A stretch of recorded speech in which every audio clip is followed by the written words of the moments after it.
రేవంత్ ప్రియాంక. నిజామాబాద్ జిల్లాలో కిడ్నాప్ కలకలం. ఆలూరులో పిల్లల్ని ఎత్తుకు వెళ్లేందుకు యత్నం. కిడ్నాపర్ని పట్టుకుని చితకబాదిన ప్రజలు. 100 మందితో ప్రమాదకరంగా ప్రయాణం.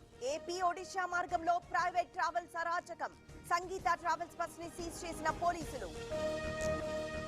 నాపై చేసిన ఆరోపణలు నిరూపించు. ఎమ్మెల్యే పదవికి రాజీనామా చేస్తా. కవితకు మాధవరం కృష్ణారావు సవాల్. వైసీపీ సంతకాల సేకరణ ఒక బోగస్.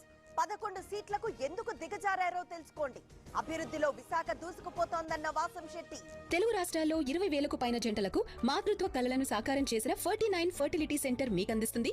కేవలం 899 రూపాయలకి fertility assessment package, including free consultation, ultrasound, వీర్య పరీక్షలు మరియు AMH టెస్ట్. 49 అంటే సంతానం, 49 అంటే సంతోషం.